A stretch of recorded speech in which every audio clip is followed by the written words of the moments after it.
Would you agree with Mark Andreessen, a parade of horrors? I think that's a little extreme, but he definitely has a point that our firm would agree with, which is it's difficult to take companies public today.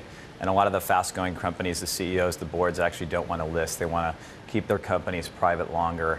And that's just a general trend that's happening in the marketplace. Now, because you invest mostly in secondaries, isn't the more companies are scared of going public, isn't that better for you? Sometimes. I mean, the secondary market needs liquidity ourselves. So it just depends.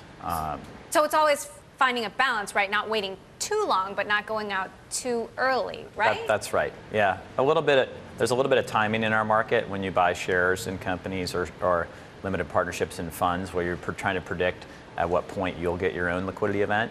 But there's definitely elongation of the top hot companies in the venture market staying private longer, growing larger, and using the secondary market for liquidity for their stock. Now, I just want to put into context, what you do. Again, you're invested. You have small stakes in a lot of companies, 100 different companies or so, and the vast majority of those are secondary shares, right? That's true. Mm-hmm. So, post Facebook IPO, what sort of movement or trends have you seen in the secondary markets? Now that Zynga has flopped, Groupon has flopped, a lot of investors who bought shares on the secondary markets are underwater. Is that scaring investors away now?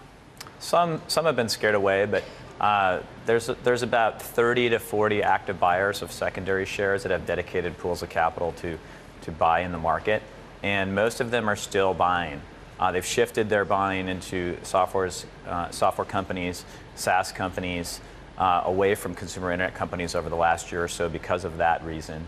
But the general market's extremely healthy. We think that there's been a structural change in the venture market over the last 5 years, and Facebook was one of the first instances of that where a company would stay private longer and then wait to go public until they feel like they've got their base business at a scale that the public markets will accept and have a successful offering. So other than you, who are these people that are buying secondary shares? I mean, would you say that, before Facebook, there were some people who were doing this who weren't necessarily as experienced as you are?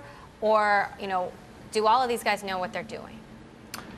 There's a portion of the buyers that are extremely experienced, and there's a portion of the buyers that are not experienced, just like any market. But there are definitely a lot of sophisticated buyers in our market that do a really good job of doing their analysis and doing the bottoms-up company valuation. Now, Facebook is really the last big consumer tech company to go public, so we haven't seen one in almost a year now. When is that going to change? It doesn't seem like Twitter, which is often mentioned, or Airbnb, that any of these companies are really close. I think you'll see in the next year or two some large consumer internet offerings. Like what? We'll see what Alibaba decides to do and what Twitter decides to do. It's really at their own option, right, as a company and as a board to decide if they want to keep their businesses private or go public. And those are two names that are batted around the venture business. And you are an investor in. I know you're in Alibaba. Are you in Twitter as well? We're in both. So what does this mean for you? It would be a good thing because then we would be able to get some liquidity on our own funds and then keep the market more liquid on the private side. All the funds that manage secondary funds need to get liquidity as well to keep investing their cash in the market. And we're in a period of the market where it's sunny out. It's a good time, and there's a lot of cash coming in and out of the market. And the primary venture market is pretty healthy. It was down year over year last year, about 10%, but generally it's pretty healthy and it's starting to generate some nice returns. Now, Alibaba just bought an 18% stake in Sina Weibo, which is China's version of Twitter. So now you're invested in Twitter and China's version of Twitter. I mean, from a strategy perspective for Alibaba, what do you think this means? Well, the Chinese market and the Asian market's very different than the U.S. market and the European market. And Alibaba is the dominant player over there in e-commerce. It's basically like if you're in the U.S., it's like taking Amazon, eBay, PayPal, Craigslist, and all of those and wrapping into one business that has a dominant, very dominant share of all those markets. And so, they've done a very good job of being the alligator in the river, as he likes to describe it. And just a last question. Since Facebook and this year, what are you doing differently than you were before? Are you investing less in consumer and more in software services? You know, where are you going to be putting your money over the next year as, you know, some of these consumer technology trends have really matured?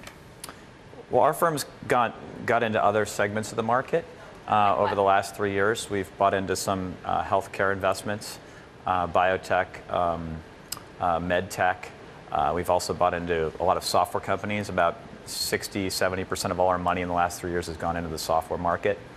So it's security software companies, application as a service companies, you know, various types like Vitru. When I talked to you about Vitru last time I was here. Right. You know, we've done a lot investing in those sectors. Clean tech starting to come online because there's been a nice flush out of the market there, and some of the leaders are actually starting to do well.